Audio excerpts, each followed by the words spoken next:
वर्षा एक बहुत ही प्यारी लड़की थी। उसके मम्मी पापा की मौत हो गई। वर्षा का और कोई नहीं था। उसकी केवल एक मौसी निर्मला थी जो उसको अपने साथ ले गई। वह उसको बहुत प्यार करती थी। उनकी एक बेटी भी थी जो वर्षा की ही उम्र की थी। उसका नाम नेहा था। नेहा वर्षा को बिल्कुल भी पसंद नहीं करती थी। उसको लगता था कि उसकी माँ उसको पहले ज्यादा प्यार करती थी और अब वर्षा के आने के बाद उसके हिस्से का लाड़ प्यार और उपहार वह वर्षा को दे देती है। मम्मी, ये वर्षा यहाँ से कब जाएगी? ये यहाँ से अब नहीं जाएगी। तो मम्मी, आप इस पर बेकार में अपने रुपए क्यों खर्च करती हैं? इसके साथ कितना भी कुछ करो, कौन देखने वाला है? इसके मम्मी पापा तो है नहीं जो एहसान मानेंगे और बदले में हमारे लिए भी कुछ करेंगे। नेहा के दिन रात कहने से यह बात निर्मला की समझ में भी आ गई। वह बोली, बेटी, तुम कहती तो ठीक ही हो। हम इससे जितना फायदा उठा ले उतना ही सही है। जब हम इस पर खर्च करते हैं तो बदले में हमें फायदा उठाने का भी हक है। पड़ोस की कुछ दुष्ट महिलाओं ने भी निर्मला को यही बात बताई, जिससे निर्मला का दिमाग अब पूरी तरह से जहरीला हो गया। अब निर्मला वर्षा से घर का सारा काम करवाने लगी। धीरे धीरे उसका दिल कठोर होता गया। अब तो वह वर्षा को जरा सी गलती की बड़ी कठोर सजा दिया करती थी। एक दिन वर्षा के हाथ से कांच का एक गिलास गिरकर टूट गया तो निर्मला को बहुत गुस्सा आया। उसने वर्षा को खूब खरी खोटी सुनाई और कहा, अपने माँ बाप को तो खा गई है, यहाँ आकर बैठी है। इतना सारा खाती है, छोटा सा काम बता दिया तो वह भी नहीं हो पाया तुझसे। हाँ। ऐसा कहकर उसने वर्षा की खूब पिटाई भी लगाई। वर्षा को इस बात की उम्मीद नहीं थी। वह बहुत रोई और अपने मम्मी पापा को याद करने लगी। उसी समय उसने गली में एक आवाज सुनी। वह उठकर बाहर गई तो उसने देखा कि एक ठेले पर ढेर सारे फल और फूलों के पौधे लगे हुए थे। उन्हें बेचने वाला सबको पुकार रहा था। उसे देखकर उस दुकानदार ने कहा, बिटिया, एक गिलास पानी लाकर मुझे पिला दो। मुझे बहुत तेज प्यास लगी है। मैंने कुछ लोगों से पानी मांगा लेकिन उन्होंने मुझे नहीं दिया। वर्षा ने देखा कि वह एक बूढ़ा आदमी था। गर्मी के मारे हांफ रहा था और उसका चेहरा पसीने से भीगा हुआ था। वह तुरंत घर के अंदर गई और एक गिलास में पानी ले आई।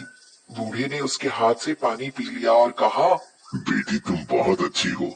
तुम्हारे मन में बहुत दया और इंसानियत है। मेरी दुआ है कि तुम बहुत सुखी रहोगी। बेटी आओ, तुम कोई पौधा ले लो। वर्षा ने एक सुंदर सा पौधा पसंद किया और बोली, मुझे ये पौधा चाहिए, कितने का है? बूढ़े दुकानदार ने कहा, ये 50 रुपए का है। यह सुनकर वर्षा कुछ नहीं बोली और चुपचाप पौधे को देखती रही। दुकानदार मन ही मन में कहने लगा, ये लड़की तो बहुत प्यारी है और ये पौधा लेना भी चाहती है, लेकिन लगता है इसके पास पैसा नहीं है।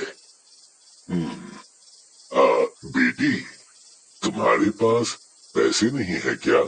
इस पर वर्षा ने कहा, मेरे पास एक भी रुपया नहीं है। और ऐसा कहकर वो ललचाई निगाहों से उस पौधे को देखने लगी। दुकानदार ने पौधा उसके हाथों में थमाते हुए कहा, इस पौधे से तुम जो भी मांगोगी वो तुम्हें मिलेगा, क्योंकि इस पौधे का वही इस्तेमाल कर सकता है जो दिल से सच्चा, कामों में अच्छा और ईमानदार हो। दुकानदार ने वो पौधा वर्षा को दे दिया। वर्षा उस पौधे को घर लाई।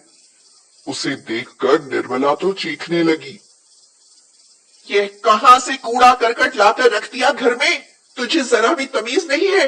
इस पौधे को कहां लगाओगी? सारे आंगन में तो फर्श है। वर्षा ने उस पौधे को घर के पीछे खाली पड़ी जमीन में लगा दिया। वह रोज उस पौधे को सींचती थी पौधा दिन दूनी रात चौगनी जादुई गति से बढ़ रहा था। वो अब काफी बड़ा हो गया था। वर्षा वहां रोज जाती और पौधे से अपने मन की बातें करती थी। पौधा हवा में हिलता रहता और ऐसा लगता जैसे वह उसकी सारी बातें सुन रहा है। इधर निर्मला अब वर्षा के पीछे और भी ज्यादा पड़ गई। असल में वह उसको अब अपने घर से निकालना चाहती थी। उसने दूसरे दिन घर के सारे कपड़े लाकर वर्षा के सामने डाल दिए और कहा, तुम्हें इन कपड़ों को शाम तक धोकर सुखाना है, इन पर प्रेस करनी है। अगर यह सब नहीं करोगी ना तो मैं तुम्हें अपने घर से बाहर निकाल दूंगी।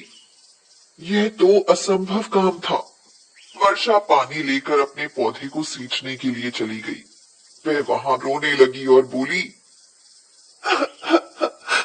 पता है, आज मौसी ने मुझे इतने सारे कपड़े धोने को दिए जिन्हें मैं 8 दिन में भी नहीं धो सकती।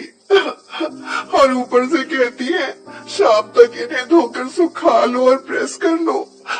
मैं ऐसा कैसे कर सकती हूँ? तभी पौधे से आवाज आई, तुम चिंता मत करो, तुम मेरी पत्तियां ले जाकर कपड़ों पर डाल दो, फिर देखो जादू। वर्षा ने पेड़ की पत्तियों को ले जाकर उन कपड़ों पर डाल दिया और फिर जैसे जादू हो गया। अब वहां कपड़े धुले, सूखे और प्रेस किए हुए रखे थे। निर्मला ने यह देखा तो वह हैरान रह गई। वह सोचने लगी, यह लड़की क्या जादूगर है? दूसरे दिन उसने वर्षा से कहा, देखो वर्षा, ये हमारा बड़ा वाला ड्रम है। इसमें गेहूं बहुत गंदा हो गया है। ज्यादा नहीं है, 10 क्विंटल ही है। यह तुम शाम तक साफ कर दो, नहीं तो फिर मैं देखूंगी। हाँ। वर्षा फिर से उस पौधे के पास गई। पौधे ने कहा, तुम मेरी कुछ पत्तियां ले जाकर गेहूं में डाल दो, फिर देखो कमाल। आज तो निर्मला वर्षा का जादू देखने के लिए छुपी बैठी थी। उसने देखा कि वर्षा पत्तियां ले आई। अब वहां कैसे जादू हो गया। थोड़ी ही देर में सारा गेहूं साफ सुथरा चमकते हुए रखा था। यह देखकर निर्मला बहुत डर गई। वह मन ही मन में बोली, लगता है इसे कोई जादू मिल गया है। मैं इसको बहुत परेशान करती हूँ, ये मुझसे भी बदला लेगी। अभी मौका है, मैं इससे माफी मांग लूं। वह वर्षा के पास आई और बोली, वर्षा, मुझे माफ कर दो, मैंने तुमको बहुत परेशान किया है। वर्षा भली लड़की थी। उसने निर्मला को माफ कर दिया। अगले दिन जब वह उस पेड़ के पास पहुंची तो वह आश्चर्य से उछल कर बोली, अरे, इस पेड़ पर तो सोने के फल आ गए हैं। यह तो कमाल हो गया। शोर सुनकर निर्मला दौड़ी आई। उसने सोने के फल देखे तो वह भी हैरान रह गई। उसने वर्षा को गले लगाते हुए कहा, बेटी, तू तो बहुत भाग्यशाली है, लक्ष्मी है, देवी है। उन फलों को बेचकर उसे बहुत सारे रुपए मिले। अब उस पेड़ पर रोज ही सोने के फल आते थे, जिनसे थोड़े ही दिनों में निर्मला और वर्षा सब माला माल हो गए। निर्मला अब वर्षा को बहुत प्यार करती थी। सोने के पेड़ वाली लड़की की कहानी सुनकर वहां का राजकुमार उसे देखने गया। वर्षा पेड़ को सींच रही थी। वर्षा को देखते ही राजकुमार उस पर मोहित हो गया। उसने वर्षा से शादी कर ली। लेकिन वर्षा उदास थी। उसका पेड़ उससे दूर जो हो गया था। अगले दिन वह राजा के बगीचे में पहुंची तो वह यह देखकर हैरान रह गई कि उसका जादुई पेड़ वहां लगा था। वह दौड़ कर गई और उस पेड़ से लिपट गई। उस पेड़ से एक आवाज आई, मैं तुमसे दूर नहीं रह सकता। मैं वहीं रह सकता हूँ जहाँ तुम्हारे जैसा ईमानदार और सच्चा इंसान हो। नहीं तो वो मेरा गलत उपयोग करेगा और तुम मेरा उपयोग भलाई के लिए करोगी। अब तो वर्षा बहुत खुश थी।